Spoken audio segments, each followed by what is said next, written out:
Welcome to Kanishka IAS. I am Mahender Reddy. మనం ఈరోజు group 1 అంటే న్యూస్ పేపర్లో వచ్చిన ఒక వార్తని, నిన్నటి నుంచి మనకు సోషల్ మీడియాలో సర్క్యులేట్ అవుతున్న వార్తని ఆధారం చేసుకొని మనం ఈ యొక్క పోటీ పరీక్షలకు సంబంధించిన ప్రిపరేషన్ గురించి ఒకసారి చర్చించుకోండి. ముఖ్యంగా ఈ యొక్క మనందరికీ తెలిసిందే, గ్రూప్ 1 ఎగ్జామ్ 2 సార్లు ప్రిలిమ్స్ జరిగినా అది అంతకంటే ముందు దాటి వెళ్ళలేదు. నిన్న వచ్చిన ఒక జీవోను గనక మనం పరిశీలిస్తే గ్రూప్ 1 నోటిఫికేషన్ సప్లిమెంటరీ ఒకటి రాబోతుంది. 1-2 రోజులలోపు అనేది మనకు క్లియర్ కనిపిస్తుంది. పాత మరియు కొత్త నోటిఫికేషన్లోని పోస్టులను కనుక చూస్తే ఒక 600 ఉంటాయన్నది మనం పత్రికలలో చూసాం. ఈ 600 పోస్టులలో మనం ఒక పోస్టును క్రాక్ చేయడానికి ఎంచుకోవాల్సిన మార్గం ఏమిటి అన్నది మనం ఒకటి చూద్దాం. 2, ఈ యొక్క ప్రధానంగా మరొకటి మనం ఇక్కడ గమనించాల్సిన అంశం ఏంటంటే 600లో ఒక పోస్టుగా ఉండడమా, లేకపోతే క్రీమ్ పోస్టులుగా జనరల్గా మనం భావించే ఆర్డీఓ గారు కానీ, డిఎస్పీ కానీ, లేకపోతే ఈ యొక్క ట్యాక్స్ సూపరింటెండెంట్ వంటివి కానీ దీంట్లోకి వెళ్ళాలా అన్న దానికి సంబంధించిన దాన్ని చూద్దాం. సో ఈ యొక్క 600 పోస్టులో ఒక పోస్టు వెళ్ళాలి మనం ముందు మనం అప్లై చేయాలి. 2, అప్లై తర్వాత మనం ప్రిలిమ్స్ ఎగ్జామ్ అనేది గట్టెక్కాలి. ప్రిలిమ్స్ తర్వాత మనం మెయిన్స్లో మంచి మార్కులు తెచ్చుకోవాలి. దీని తర్వాత మనకు పోస్టింగ్ అనేది ఉంటుంది అనేది మీ అందరికీ తెలిసిందే.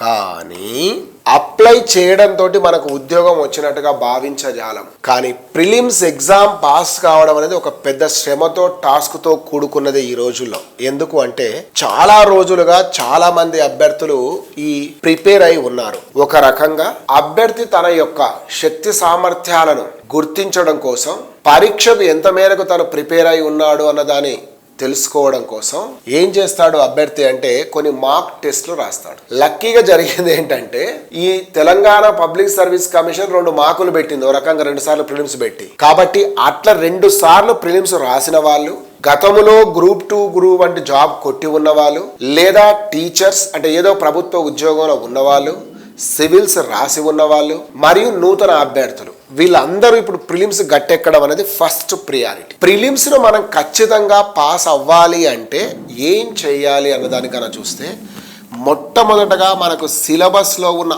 అంశాలను మాత్రం మనం ఖచ్చితంగా వాటిని అర్థం చేసుకోవాలి. భారతదేశ చరిత్ర ఎంత మేరకు ఉంది, తెలంగాణ చరిత్ర ఎంత మేరకు, జియోగ్రఫీ ఎంత ఉంది, పాలిటీ, ఎకానమీ మరియు సైన్స్ అండ్ టెక్నాలజీ, అదేవిధంగా ఇతరాతరమైన అంశాలు ఎలా ఉన్నాయి, కరెంట్ అఫైర్స్, మెంటల్ ఎబిలిటీలు ఎంత ఉన్నాయి, వాటిని ఎంత మేరకు మనం సాల్వ్ చేస్తే, ప్రయత్నం చేస్తే వస్తుంది అని తెలుసుకోవాలి. First you should buy heart your complete syllabus.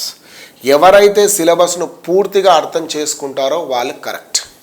1. రెండవది, సిలబస్ తర్వాత దానికి సంబంధించి అంటే మీరు ఇంజనీరింగ్ బ్యాక్గ్రౌండ్ నుంచి వచ్చిన వారు ఒకరు, బయో ఫార్మసీ నుంచి వచ్చిన వాళ్ళు ఒకరు కావచ్చు, అంటే బి ఫార్మసీ వంటివి, అదే బ్యాచులర్ ఆఫ్ ఫార్మసీ, అదే విధంగా bachelor of commerce and arts, science లో life science, physical sciences, commerce and arts నుంచి వచ్చిన వారికి డిఫరెంట్ పీపుల్కి డిఫరెంట్గా ఉంటాయి ఈ సబ్జెక్ట్స్ నిజంగా చెప్పాలంటే. కాబట్టి మనం అన్నింటిలో క్వాలిటీ పొందాలి అనుకున్నప్పుడు ఒక ఖచ్చితమైన నాణ్యమైన గైడెన్స్ అనేది ఒకటి అవసరం. సిలబస్, రెండవది మనకు ఖచ్చితంగా గైడెన్స్.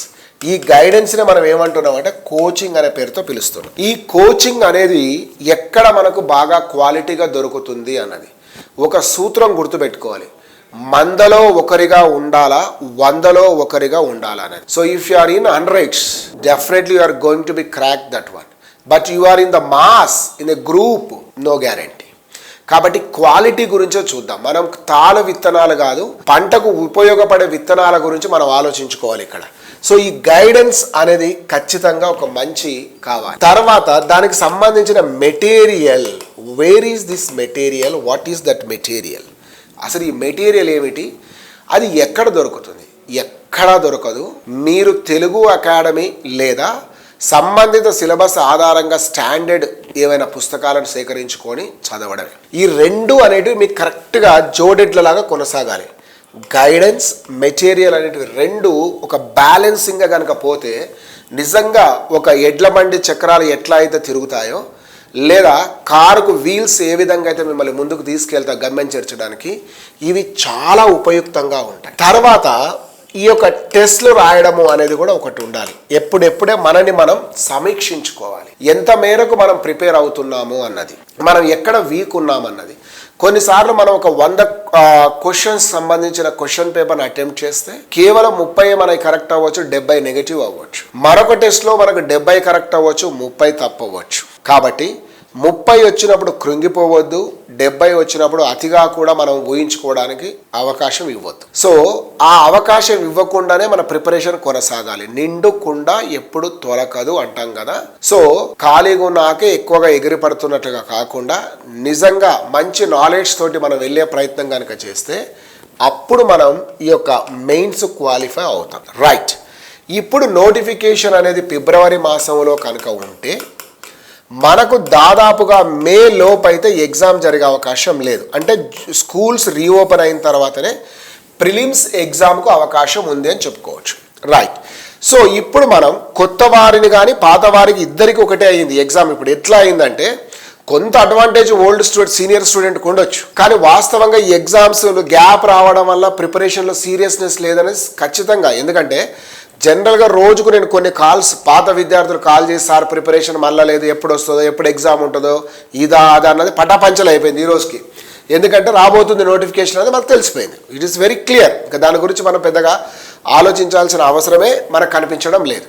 సో ఎట్లా చేయాలి అన్నది కనుక చూస్తే ఫిబ్రవరి, మార్చ్, ఏప్రిల్, మే ఖచ్చితంగా మీ చేతిలో 120కి పైగా రోజులు ఉన్నాయి. 120. ఈ 120లో ఖచ్చితంగా మీరు 100 డేస్లో ఈ సిలబస్ను కనుక కంప్లీట్ చేయగలిగితే విత్ మెయిన్స్తో కొంత కోరిలేటెడ్ చేసుకోవాలి. ఎట్లా అనుసంధానం చేయాలని మరొక వీడియో చేస్తాను. ఈ 100 రోజులలో కనీసం ఫర్ డే మీరు ఒక 6 నుంచి 7 గంటలు చదవడానికి ఎఫోర్ట్. రైట్, ఒక 8 గంటలు దాదాపుగా మీరు ఒక రెస్ట్ తీసుకోవడానికి లేదా మొదలైన నిద్ర వగైరా. మిగతా 9 గంటల్లో కనీసం ఒక 5 గంటలు మీరు క్లాసెస్కు కేటాయించవలసి రావచ్చు కోచింగ్ వెళ్ళేవాడికి. సో దీన్నే జనరల్గా మనం ఏమని చెప్పొచ్చు అంటే 7, 8, 9 ఫార్ములా లాగా చెప్పొచ్చు. 7 గంటలు చదవండి, 8 గంటలు రెస్ట్ తీసుకోండి, మిగతా 9 గంటల్లో మీరు క్లాసెస్కి అటెండ్ అవుతూ మిగతా సమయంలో మీకు ఏది వీలైతే దాన్ని ఉపయోగించుకోండి అన్న మెథడ్లో కనుక మీరు వెళ్తే ఖచ్చితంగా మనం సాధిస్తాం. ఎందుకంటే నేను 7 గంటలు చెప్పినా కూడా 700 hours 700 గంటలు పడుతుంది మీకు 100 రోజులకి. మళ్ళీ ఒక 500 గంటలు మీరు క్లాసెస్ అటెండ్ అవుతున్నారు అనుకుందాం. అంటే దాదాపు 1200 గంటలు దాని మీద మీరు స్పెండ్ చేస్తూ ఉన్నారు. ప్రతి 10 గంటలకు ఒక గంటకు దాదాపు మనం ఎంత ప్రిపేర్ అవ్వచ్చు అన్నది, అంటే ఎవ్రీథింగ్ మనం క్యాలిక్యులేషన్ అనేది ఖచ్చితంగా చేస్తూ రావాలి. సో ఇలా మనం ఒక రోజుకు 1 మార్కు చొప్పున గెయిన్ చేయగలుగుతున్నా కూడా దాదాపు మనకు 100 మార్కులు వచ్చే అవకాశం పెరుగుతుంది. ఆ స్ట్రాటజీని ఎట్లా చేద్దాం అనేది నేను క్లియర్ టైం టేబుల్ అనేది కోచింగ్కి వచ్చినా రాకున్నా లేదా ఇండ్లలో ఉండి ప్రిపేర్ అయ్యే వాళ్ళకు కూడా అందరికీ ఉపయుక్తంగా ఉండాలనే ఉద్దేశంతో ఒక క్లియర్ వీడియో అనేది మనం చేయడం అనేది చేద్దాం. Thank you all. Will meet in next video.